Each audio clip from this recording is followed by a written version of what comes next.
Welcome to the Heartland Cycling Network.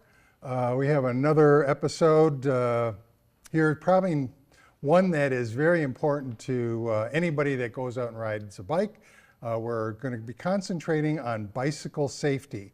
And here with me for this episode is Mike McGee.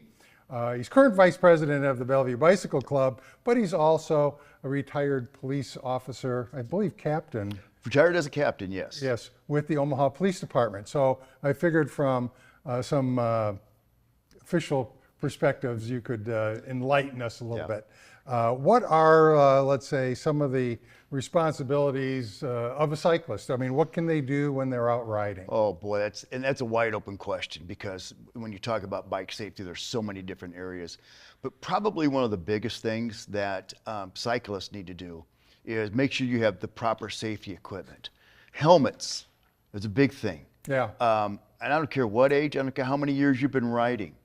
I don't know of anybody who hasn't fallen and hit their head at some point in time and be thankful that they had a helmet. Yeah, and there's a number of varieties of different helmets. Yep. I mean, yours is what they call a MIPS helmet. Yes. Which is multi-directional impact protection system. Okay, so that's maybe a little bit more expensive when you go out and look for helmets to buy, but there's still some fairly reasonable ones that are MIPS. Right. This is a basic helmet, and pretty much all helmets start out with, let's say, a hard shell. They'll have expanded polystyrene as the crash protection system. But one of the things that a MIPS helmet does is that it has like a separate shell inside, so it turns a little bit. It has a little motion, so it does protect on those crashes. Yep. Then Trek came out with something called a wave cell helmet. And what they have for their crash protection system is basically a, well, it looks like a half-inch piece of wave plastic in there. So when you crash, that'll take and actually absorb some of that impact.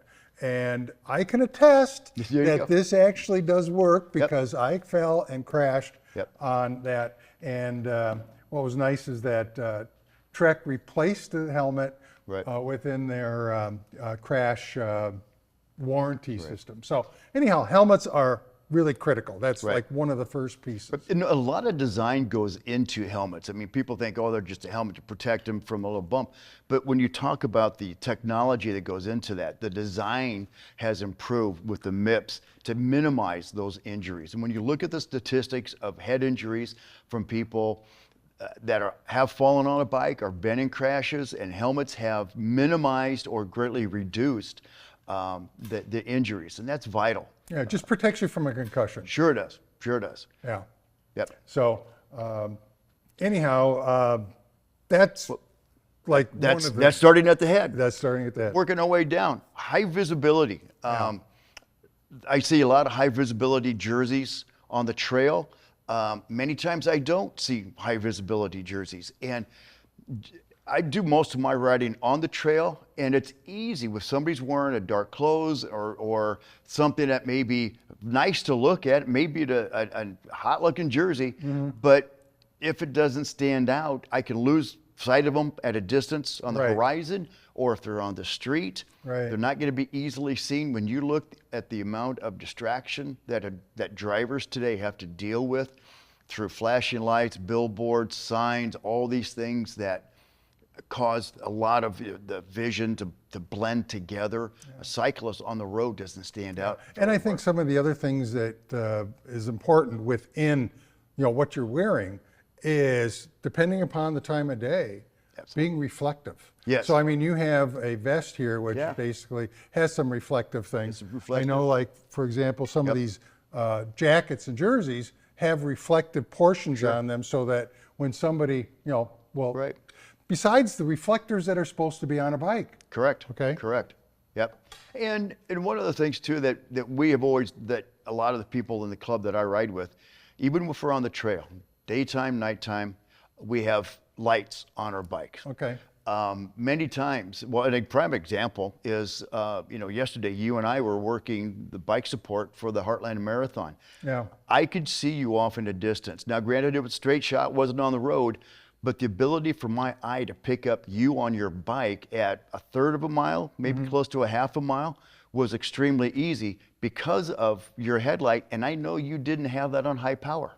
Yeah. You had it on a low power. Well, I had it on a blinking thing, which extends the life of it. I mean, we were out there for 5 hours 5, or 6 so? hours, yeah. Yeah, and I needed to preserve the battery life on that. But my ability to see you on the trail was greatly enhanced. But one of the things about some of these lights is with the blinking, sometimes it's not a constant blink. Right. It's a blink, blink, blink, blink, blink, blink. It changes its routine. Right. And that's important because, I mean, it causes, let's say, a little bit more distraction, a little more attention, Right. especially for those people that if you're riding on the road, that you're more visible because of the fact that the light is blinking. Right. And having it, even though it wasn't the brightest, but during the day it's still pretty bright. Still pretty bright. Yeah. It was a great asset to draw attention that you were on the trail, and like in that case with the runners, or if there were cars that saw that coming, very easy to see. Lights are not only for at nighttime or dusk. No. They're like, for example, on your helmet and this helmet, there's basically front and rear lights, and I have them set up for blinking, and you can see that it has a let's say a random pattern. Yeah. And that's one of the things that you should look for. And these particular lights, even though they're on a helmet, they come with mounts that would go on your bike. Right. So that would be something important. I would encourage everybody to get daytime running lights. Yeah. Like, I don't have mine mounted on my helmet, but this is my headlight that I have on my handlebars, and this is my tail light that I have, and I use them both when I'm on the street to get to certain places. To get to the trail, I have to go on city streets. I want to make sure that I'm seen, make sure that drivers can see me. Well, even if you're not on city streets, I know that I ride one of the trails here in Omaha, which is 144th Street. Yep. And basically you're crossing a number of intersections. And as such, I want my lights flashing because I just know that a lot of times the drivers are not necessarily looking both directions. And if they are, a lot of times they'll see me, okay? Right. They'll see the light first before they'll actually see me. So it's important. Right. No, it's important to have that because of, again, drivers, especially when on that trail you just mentioned, those are some large intersections, multi-lane. So they're looking for other cars and they're focusing on driving. They don't see a lot of bikes. They don't see a lot of pedestrians in those crosswalks. And they don't necessarily think that wide sidewalk, which is really a bike trail and walking trail, is something that there's going to be a lot of bicycles on, but there are. Right. Okay. And it's especially, let's say, more dangerous, if you want to call it that, for the cyclist if you're going north on that particular road, because it's on the west side of the road. And if somebody comes up to an intersection and they want to turn right, generally they never look right if you're going north.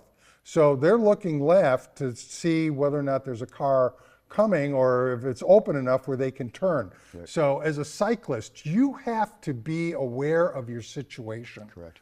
Okay, so I would, generally my thought is if I can't see eye contact, I basically stop. I want to make sure that I can proceed through that intersection safely if I've got a green light. Right. There's been some intersections that I didn't feel safe riding across. I literally would get off and walk my bike across, making sure that the drivers see me and proceed that way. Yeah. And I know a lot of people that ride that, are road friends, don't like doing that, but if you're riding in an urban area, that is the safest. Now, if you're out in an open area, it's a little different, but in town, urban areas where you have a lot of congestion, multi-lane roads, you have to do what you have to do to stay safe and make sure that they see you, that you don't get in their way and they're in your way. Yeah, and it's important for motorists to realize that cyclists can be on the road. Absolutely. Okay, and they can also ride on sidewalks. They can. Most places. There are some restrictions. But right. That's the restrictions that you're talking about are like in the downtown Omaha area and the high foot traffic. But state law allows cyclists to ride on highways, on the city streets. You cannot ride on the interstate system in most places. I think there are maybe some states that used to be, but No. generally not. But even multi-lane highways, you can ride on the road. If there's a shoulder, yes, take the shoulder, but if not, Well, ride on the road. and I know from personal experience, riding on some of the shoulders on some of the, state highways or county highways, it can be dangerous because there's a lot of debris Right, on those shoulders. So as a cyclist, you may be riding on the road. Right. Okay. And for a motorist, they have to understand that it is okay for cyclists to be riding on the road in that lane. They can take up that full lane. Now, how far does a motorist have to stay away from a bicyclist? By law, 3 feet to pass, but 3 feet's not that long. No. And when we did a ride earlier this year, we were going down a state highway, had a nice shoulder, it wasn't very wide, but think about a semi doing 55 miles an hour driving past you, and 3 feet's not that far. No, Not very far at all. I know some states may go up to 5. I would prefer to see it go up to 5 and even 5 feet for a car whizzing by me or a semi going by me. Is still Yeah, you pretty can close. get some wind. Feel the wind. gust. Yeah, Yeah. I've had that experience. It's Yeah. not always pleasant. Yeah. So- Well, and especially if you don't hear it coming, and it sometimes if the wind, or if you have earplugs in, if you're listening to music or something of that, you may be distracting yourself or impeding yourself from hearing the traffic around you. Yeah. And that's the importance Well, of and making sure. that's another thing as a cyclist. One thing that I particularly do is I don't wear earbuds. Right. I don't wear things. You have what I have, Yep. which is called aftershocks or Aftershocks. shocks. Shocks, yep. Shocks, bone conducting Yep. headphones. Right. These are great. You can still listen to something or hear your phone if you need to. Right, you can answer a phone call with Answer a phone call, but you could hear that ambient noise. You can That's hear the thing traffic. is your ears are still open. You can Right. still hear. Yeah, great device. Not paid to say that, but I have found it very beneficial, very useful to ride with. Yeah, yeah. No, that to me is great, and I actually encourage people that walk on the trails to use Yeah. those, as well as anybody that likes to ride. Sure. We both have experienced the time on the trail where somebody has earbuds in, or they've got the full Headphones, right. headphones on. And they can't hear you when you Cannot come up hear to a 'em. thing. Yeah. And it's dangerous not only for the cyclists, but it's dangerous for them because they don't know what's around them coming up behind them. Yeah. And so, So, okay. As far as riding on the road, okay, a cyclist can be in a full lane, and a lot of times this is one of the things that a motorist has to be aware of, is that our tires sometimes react differently to the little chunks of stuff that's on the road, or little holes and bumps and cracks. So we may take and swerve, and that's one of the things that may upset a motorist, a driver, is that we take and sometimes have to avoid some of those things that Right. a car would just normally go over without a problem. Railroad tracks are Sure. one of those special things that we like to avoid. But also, if we're turning left and there's a left turn lane, motorists have to realize that we probably will go over into that left turn lane to make a left turn. right. Yeah, when a bike is on the road or on the street, it operates under the same rules as a car. If you're on the sidewalk, you operate under the rules as a pedestrian. Right. And the state law says that a cyclist is to ride as far to the right as safe. And that's the key word. It may not be safe. And generally, when I was on bike patrol with the police department, I rode part-time, we did a lot of training. We kind of divided a lane into 3 sections, into thirds. So if you're in that right third section, that's generally a safe area, unless there's a nice shoulder to ride on, then you're safe.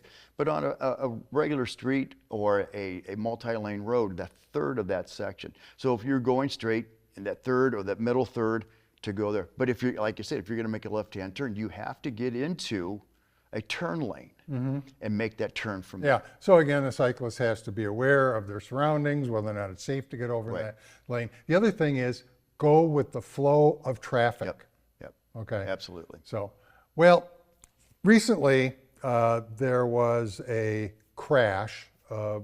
Vehicle, I think it was a pickup truck that actually hit a cyclist, and that particular person died. It was on a county road. There were no shoulders. It was flat. It was very open. So this is one of the reasons that I thought a bike safety session would be very important. But you've got some other statistics about what's actually taking place here in Nebraska. Well, Nebraska actually for this year, and this is dated September 22nd, with the numbers in Nebraska so far this year, there have been 5 fatal bike crashes. That is more than the last 5 years put together. Mm-hmm. And we've had 3 here in Douglas County, 1 in Lancaster County, and I'm not sure where the 5th one is. Mm-hmm. But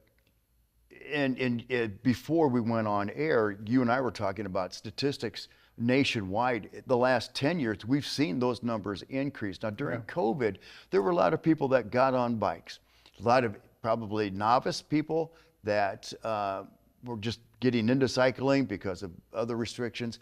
But we've seen nationwide these numbers increase, and that it should be startling. And that we've seen. Well, from such what I drastic... understand, the National Highway Safety Transportation Association or Administration actually put out their bike safety report, and there was 966 cyclists killed in the year 2021, which was a 5% increase over the year before. I think for 2022, it was like 930 something. So we saw an increase from 21 to 22. Yeah. Here locally, the League of American Bicyclists put a report card out for each state in the nation about their bike friendliness. And sad to report, Nebraska's 49 out of 50. Yeah. We're fortunate in the Omaha area to have a nice trail system, but when it comes to infrastructure, laws and rules and things that they were measuring, the infrastructure and funding, education and encouragement, laws and practices, policies and programs, evaluation and planning, we did not do very well in those numbers. The area where we did the best were the traffic laws and practices. And in the Midwest region, we're 13 out of 13. Wow. And and it does take a commitment. There are many other states in the Midwest area that are very bike friendly. One state is very bike friendly, is Colorado. Mm-hmm. Talking with people that have come from Colorado or grew up there said it took years to change the mindset. Yeah. And this is one of the things that local government officials really have to realize is that a bicycle is used a lot of times for recreation. And that's sort of what they're always concentrating on or thinking of. But there's a lot of people that are using it for transportation. Mm-hmm. So the infrastructure, I think, as it changes and improves and becomes, more cycling centric with, say, protected bike lanes or areas that are more of a trail system. Right. Will improve the lifestyle within the area, improve the rideability and safety for everybody, actually. We've seen downtown Omaha where they've put in some designated bike lanes. They're protected with the pillars that they have there. And that's a good start. And I understand from the government side, it's difficult to take an old inner city, downtown like Omaha, to take that and then change that to be modified for the protected bike lanes. That costs money. Oh yeah. And so I see both sides of the issue. And as a cyclist, I'm going, okay, let's be wise with our tax money, but also provide opportunities to provide safe riding in the downtown area, to go to the entertainment, go to dinner. And there's a lot of people that live downtown that do cycle, and it just to be able to combine them both. Right. And one of the things, is I'm sort of a nice to have versus need to have. Right. I think if there's a plan that's actually developed for improving the bike walk paths within a community, when the opportunity exists, when there's construction going on, they can add that bike lane, bike walk lane, very easy. Sure. At the time of that construction versus, let's say, doing something where they have to, tear things up and put it in. Right. So, that's where if there is a plan, and one of the things, I'm looking here specifically in Omaha, is just the east-west kind of transportation. there are some places where it started to be good, but it's not complete. Right. Okay. There really isn't a decent way to get around east and west in Omaha. no. If you wanted to go somewhere, I know that I like to go from where I live over at 156th and Center to Exarban Village, which is about an 8-mile straight down Center Street for me. Okay. If I take it by bike, it's 21 miles via the trail system. Through the trail system, yeah. So it's just a whole lot different Right. doing it via trail.